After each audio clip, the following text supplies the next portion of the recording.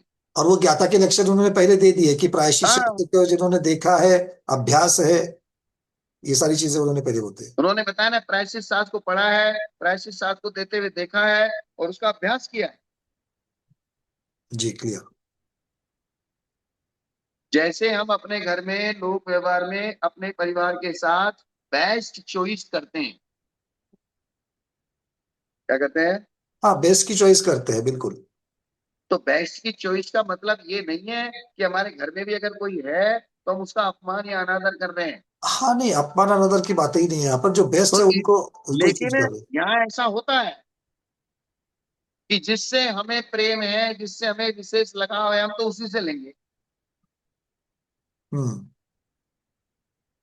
क्या? बिल्कुल, हम मैंने दूसरों उसी को नहीं अर्थ से बताएंगे। पूछा था, उसी अर्थ से पूछा था भाई, मैं इस परंपरा का हूँ, वो उस परंपरा के है, क्या मैं उनसे हाँ, ले लूं नहीं ले लूं, ये वाली बातें मैं पूछ रहा था तो मैं। वो वही चीज तो मैंने, हम तो अपनी परंपरा वाले से ही लेंगे, दूसरी परंपरा वाले से। या परंपरा, मेरी परंपरा, तुम्हारी परंपरा, ये कम, ये ज्यादा, ये राग, ये देश, इसलिए मैंने राग द्वेष का नाम लिया। जी जी जी, क्लियर हो गई बात। आप मतलब समझ ये में आई ना मेरा? बिल्कुल यहाँ पर मतलब बेस्ट की चर्चा चल रही है, तो जो बेस्ट कोई भी हो, आगमोक्त हाँ, बेस्ट जो है उसके पास जाएंगे। आगमोक्त व्यक्ति हो, वैश्य हो, और आगम का ज्ञाता हो, बहुश्रुत हो, गीतार्थ हो, वो हमारे कार्य की सिद्धि करेगा। जी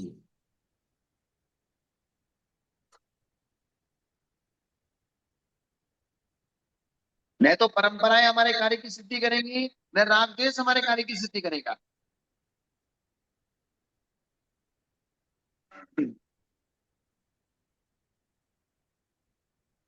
यहाँ कोई एकाकी मुनि पैरों में चलने की शक्ति न होने से दोष लगने पर वहीं रहते हुए पूर्व निश्चित प्रायश्चित को करता है, ये धारणा है।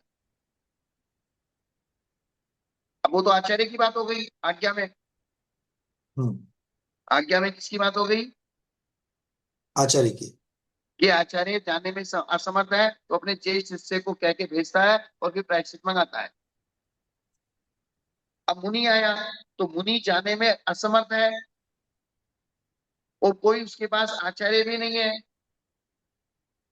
तो पहले से कोई निश्चित प्रायश्चित था, उसको जानकारी थी कि इस दोष का इस प्रकार का प्रायश्चित साधुओं को दिया जाता था। अब उसके पास कोई उपाय नहीं बचा, उसके पास कोई अन्य उपाय कि अपने नहीं। दोस्त को भेज दे या आचार्य के पास वो चला जाए या कोई किस प्रकार से कह दे, तो कोई उपाय नहीं बचा। तो फिर वो पूर्व तरीके से निश्चित प्रायश्चित को कर लेता है, इसका नाम है धारणा। क्लियर। इसका नाम क्या है? धारणा। और 72 पुरुषों के स्वरूप को लेकर वर्तमान आचार्य ने जो शास्त्र में कहा है वो जीत है। क्या? 72 पुरुष का अर्थ क्या लेना है यहाँ पर?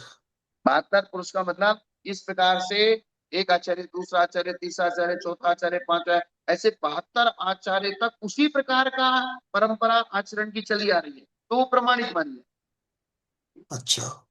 ओके। क्या? मतलब 72 पीढ़ियां कह सकते हैं साधुओं हाँ, की।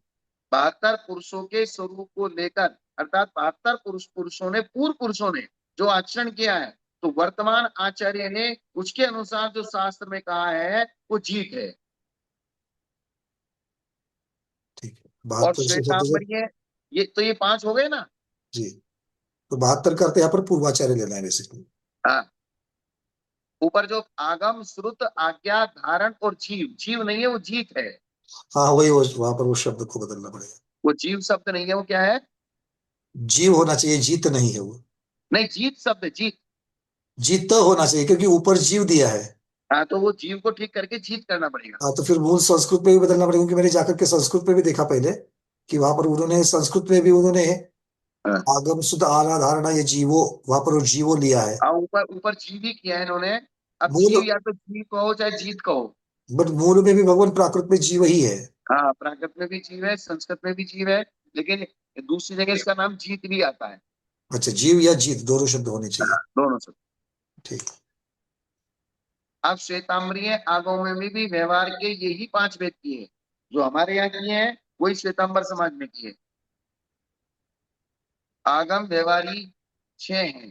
केवल ज्ञानी, मनोबरे ज्ञानी, अवधि ज्ञानी, चतुर्दश पूर्वी, 10 पूर्वी और 9 पूर्वी। आगम और व्यवहार को जानने वाले केवल ज्ञानी होते हैं, एक मनोबरे ज्ञानी होते हैं, एक अवधि ज्ञानी, एक 14 पूर्वधारी, एक 10 पूर्वधारी और एक, 9 पूर्वधारी। और जो बाकी के शेष पूर्वधारी और 11 अंग के धारी हैं वो श्रुत से व्यवहार करते हैं। आगम व्यवहारी आगम से व्यवहार करता है। तो आगम व्यवहारी 6 प्रकार के, अर्थात जो केवल ज्ञानी है वे आगम व्यवहारी, मनोबरे ज्ञानी आगम व्यवहारी, अवधि ज्ञानी आगम व्यवहारी, चतुर्दश, 10 और 9 पूर्वी आगम व्यवहारी, और बाकी पूर्वधारी और 11 अंगधारी ये श्रुत व्यवहारी। ठीक। 11 अंग और पहले 8 पूर्व तक श्रुतधारी, श्रुत श्रुत की अपेक्षा से करेंगे। श्रुत व्यवहारी। तो जी। आगम व्यवहारी आगम से व्यवहार करता है। आगम व्यवहारी किससे व्यवहार करता है? आगम से। और पंकज जी, आगम, आगम मतलब 11 अंगों में कहे गए प्रायश्चित नेट को आगम प्रॉब्लम हो कहा रहा है है। क्या?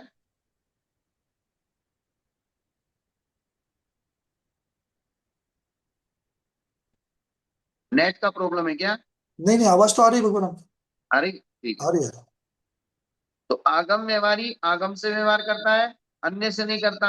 यह भी चर्चा आती है कि केवली का विच्छेद होने पर 14 पूर्वधारियों का भी विच्छेद हो गया, अतः प्रायश्चित लायक न रहने से प्रायश्चित का विच्छेद हो गया। किंतु इसका निराकरण किया है, जो व्यवहार एक बार प्रवृत्त हुआ है दोबारा हुआ है, तिबारा हुआ है, उसे महाजनों ने स्वीकार किया है। वही पांचवा जीत कल्प व्यवहार है। और वो 72 पुरुषों की परंपरा का। भगवान यहाँ पर एक कैसा बन रही है, आगम क्या? व्यवहारी जो है, जो 6 प्रकार के आगम व्यवहारी बताए हैं, वो आगम से ही व्यवहार करते हैं, मतलब आगम की अपेक्षा से ही प्रायश्चित देते ही अर्थ हो गया। और हाँ, आगम का ऊपर उन्होंने आशादर जी ने जो अर्थ किया है कि 11 अंगों में कहे गए प्रायश्चित को आगम कहा है। केवल ज्ञानी को भी आगम कहा है। केवल आगम ज्ञानी को आगम व्यवहारी कहा है, मन परे ज्ञानी को आगम व्यवहारी कहा है, अवधि ज्ञानी को, चतुर्दश पूर्वधारी को, 10 पूर्वधारी को, 9 पूर्वधारी को, बट वो 6 तो प्रकार स्वामी के की अपेक्षा, ज्ञानियों है। वो तो स्वामी की अपेक्षा, मतलब आगम व्यवहारी हो गया, स्वामी की अपेक्षा हो गया। और अर्थात किसके ये कर जो रहे हैं? प्रायश्चित, जैसे केवल ज्ञानी प्रायश्चित देंगे तो केवल ज्ञान से आग व्यवहार करेंगे। मने परे ज्ञानी मने परे ज्ञान से व्यवहार करेंगे। तो फिर अवधि ज्ञानी अवधि ज्ञान से व्यवहार करेंगे। तो फिर यहाँ पर ऐसा शब्द क्यों आ गया कि आगम व्यवहारी, आगम से ही शब्द लगा दिया उन्होंने। हाँ, तो आगम से ही व्यवहार करेंगे ना जो और जो आगम की परिभाषा ऊपर जो है 11 अंग की संबंधित दे दी उन्होंने। हाँ, तो 11 अंक की दे दी लेकिन आगम व्यवहारी 6 प्रकार की बता दिया नीचे। 11 अंक तो दे दी। नहीं नहीं, मैं ये इन्होंने कह क्या रहा कर हूँ। दिया, ये अलग अलग शास्त्रों के अलग अलग उदाहरण में अलग अलग प्रकार से बता रहे हाँ, मतलब ये अगर चतुर्दश पूर्वी भी उस 6 में है, 10 पूर्वी भी उस 6 में, मतलब वो तो पूर्व, चतुर्दश पूर्वी तो पूर्व के ज्ञाता है ही हैं। हाँ, है। और हाँ, वही पूर्व की वही। अपेक्षा से जो कहना है वो तो श्रुत हो गए, उसको तो हाँ, उन्होंने श्रुत कह दिया। क्योंकि जब उन्होंने आगम और श्रुत का जो डिवाइडेशन कर दिया, तो 11 अंगों को आगम में रखा और श्रुत को पूर्व में रखा। तो अब फिर इसको आप ये आगम समझो। व्यवहारी आगम से ही व्यवहार करता है, मतलब 11 अंग की अपेक्षा से करता है, ऐसा अर्थ दिया हमने। तो वो हो गया। अब यहाँ पे इन्होंने एक लाइन लिखी, श्वेतांबरीय आगमों में व्यवहार के यही 5 वेद के हैं। इस श्वेतांबरों की अपेक्षा बता रहे हैं, एक तरह से मुझे ऐसा हाँ, लगता है। अच्छा अच्छा अच्छा, ओके ओके, ठीक। ऊपर तो अपने अपेक्षा हो गया, नीचे श्वेतांबरी की अपेक्षा हो गया। हम्म। इन्होंने बीच में लाइन डाली ना, श्वेतांबरीय आगमों में भी व्यवहार के 5 व्यक्ति हैं। तो 5 वेद में पहला वेद आगम व्यवहारी कर दिया। हाँ, शेष मतलब हमने मूर्धादि 11। हमने क्या कि वो जो वाक्य था श्वेतांबरी आगमन में व्यवहार के 5 भेद किए, उसको ऊपर का एक सम्मति पूर्वक लेकर के उसको वही खत्म करते, तो वहां खत्म नहीं हाँ, करना है, उसके आगे तक चलेगा ये। ऐसा। तो शेष मूर्धारी 11 अंग के धारी श्रुत के व्यवहार करते हैं। आगम व्यवहारी आगम से व्यवहार करता है, अन्य से नहीं करता। यह भी चर्चा आती है कि केवली का अनुच्छेद हो जाने पर 14 पूर्वधरों का भी विच्छेद हो गया। अतः प्रायश्चित नए रंग से प्रायश्चित का विच्छेद हो गया। किंतु इसका निराकरण क्या है? जो व्यवहार एक बार प्रवृत्त हुआ, दोबारा तिबारा प्रवृत्त हुआ, उसे महाजनों ने स्वीकार किया। और वही पांचवा जीत कल्प व्यवहार है।